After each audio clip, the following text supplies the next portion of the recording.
Perkenalkan, saya Jonas Manisa dengan 200-310-2024. Perkenalkan, nama saya Cindy Cynthia Jayawardhani dengan NIK 2003-110-208. Perkenalkan, saya Novanda Margarita Suri dengan NIK 200-310-2237. Di sini kami akan membahas tentang beberapa bank beserta dengan produk jasanya. Bank Syariah Indonesia adalah bank syariah di Indonesia yang menawarkan berbagai produk layanan jasa yang sesuai dengan prinsip-prinsip syariah. Adapun beberapa produk layanan jasa Bank BSI diantaranya yang pertama yaitu tabungan dan deposito. Bank BSI menawarkan tabungan syariah dan produk deposito berdasarkan prinsip syariah seperti mudharabah dan wakalah. Yang kedua yaitu pembiayaan. BSI menyediakan berbagai jenis pembiayaan syariah, termasuk pembiayaan kendaraan, pembiayaan perumahan, dan pembiayaan usaha. Yang ketiga yaitu kartu kredit. Bank BSI juga menawarkan kartu kredit syariah yang sesuai dengan prinsip syariah. Yang keempat yaitu jasa perbankan digital. Bank BSI memiliki layanan perbankan digital seperti internet banking dan mobile banking untuk memudahkan nasabah mengakses rekening dan melakukan transaksi.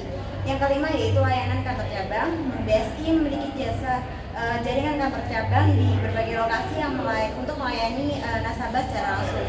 Yang keenam yaitu layanan transfer dan pembayaran. Nasabah Bank BSI dapat melakukan transfer uang, pembayaran tagihan melalui berbagai kanal termasuk ATM, SMS banking, dan lainnya. BNI adalah salah satu bank di Indonesia yang menawarkan berbagai produk layanan jasa keuangan. Antaranya yang pertama yaitu tabungan. BNI menawarkan berbagai jenis tabungan termasuk tabungan reguler, tabungan berjangka, dan tabungan khusus untuk anak dan remaja. Yang kedua yaitu deposito. BNI memiliki produk deposito dengan berbagai tenor dan tingkat bunga yang beragam. Yang ketiga yaitu kredit. BNI menyediakan berbagai jenis pinjaman seperti kredit kendaraan bermotor, kredit perumahan, kredit konsumer, dan lainnya. Yang keempat yaitu kartu kredit. BNI memiliki beragam kartu kredit dengan berbagai manfaat dan program reward. Yang kelima yaitu layanan perbankan digital. BNI memiliki layanan perbankan digital yang meliputi internet banking dan mobile banking dan layanan perbankan berbasis aplikasi. Yang kelima yaitu layanan perbankan korporat. BNI juga melayani kebutuhan perbankan korporat dan bisnis termasuk pelayanan treasury, cash management, dan pembiayaan bisnis. Yang ketujuh yaitu layanan internasional. BNI menawarkan layanan untuk transaksi internasional termasuk mata uang asing, remittance, dan berbagai produk internasional lainnya. Yang kedelapan yaitu layanan asuransi. BNI juga memiliki layanan asuransi yang dapat membantu nasabah melindungi aset dan kepentingan mereka.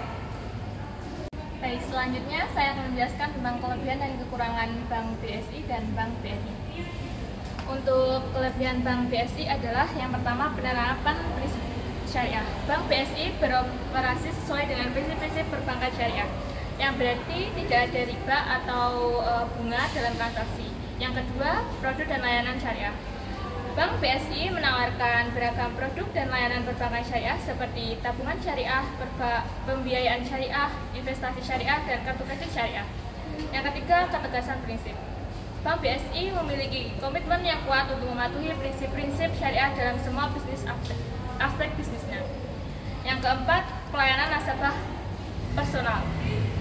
Bank BSI sering menekankan pelayanan yang lebih personal dan berorientasi kepada nasabah dengan staff yang memiliki pemahaman dan mendalam tentang kebutuhan nasabah. Selanjutnya, kekurangan untuk Bank BSI. Yang pertama, keterbatasan jaringan. Meskipun telah berkembang, jaringan cabang dan ATM BSI mungkin tidak sebanyak bank konvensional besar lainnya. Untuk kekurangan yang kedua, biaya lebih tinggi. Produk dan layanan syariah kadang-kadang dapat memiliki biaya lebih tinggi dibanding dengan produk konvensional, terutama dalam pembiayaan. Yang ketiga, ketidakfleksibilitas. Beberapa produk syariah memiliki ketentuan dan aturan yang lebih ketat, sehingga mungkin kurang fleksibel daripada produk konvensional. Keterbatasan yang terakhir, kekurangan yang terakhir yaitu keterbatasan inovasi. Bank BSI mungkin tertinggal dalam hal inovasi teknologi dan layanan perbankan digital dibanding dengan beberapa bank konvensional yang lebih besar lainnya.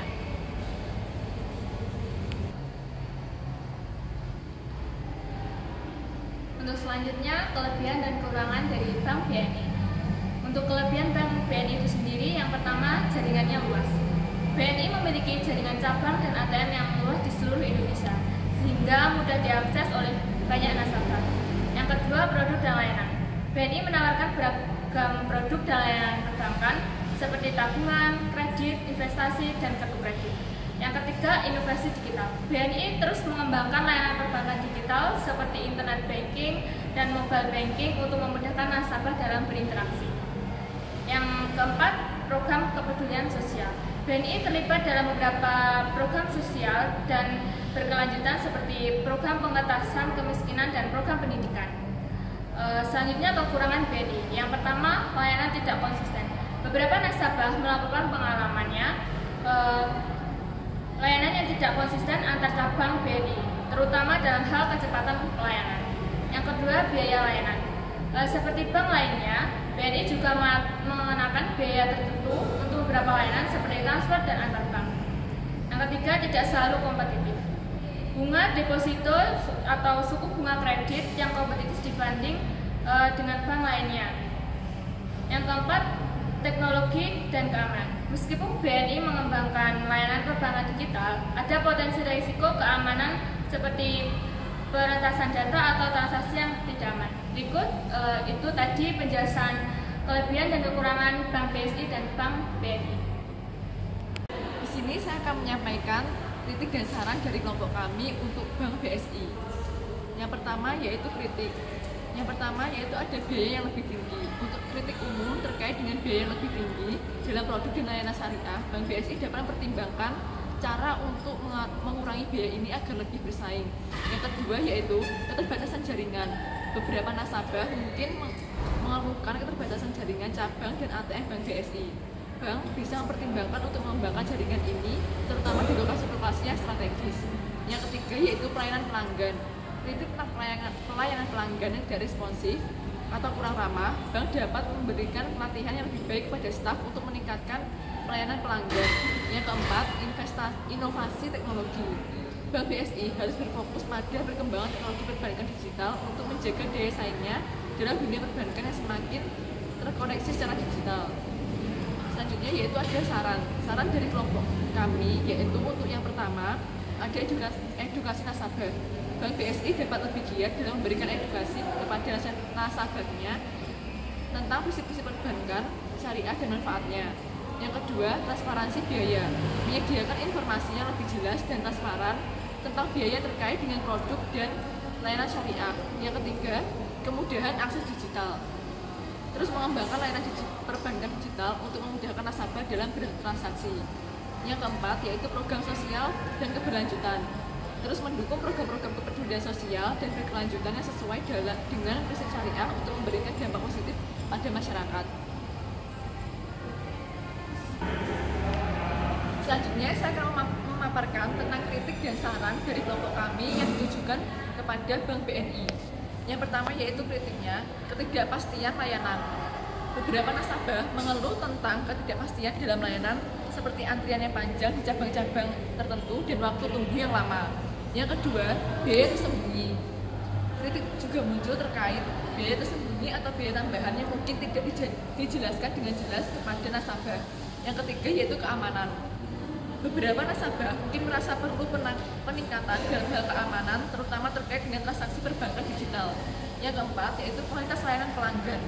Layanan pelanggan yang tidak responsif atau kurang ramah adalah keluhan umum. Selanjutnya yaitu adalah saran dari kelompok kami untuk Bank BNI yaitu yang pertama, peningkatan efisiensi layanan. Bank BNI dapat terus berupaya meningkatkan efisiensi dan kecepatan layanannya, termasuk peningkatan dalam pengurusan antrian. Yang kedua, transparansi biaya. Bank BNI dapat memperbaiki transparansi biaya dan memberikan informasi yang lebih jelas mengenai biaya yang dikenakan kepada nasabah. Yang ketiga, pendidikan keamanan. Bank BNI dapat meningkatkan pendidikan kepada nasabah mengenai praktik keamanan dalam bertransaksi perbankan digital. Yang terakhir yaitu pelatihan layanan pelanggan, memberikan pelatihan kepada staf agar lebih responsif dan memberikan layanan pelanggan yang lebih baik.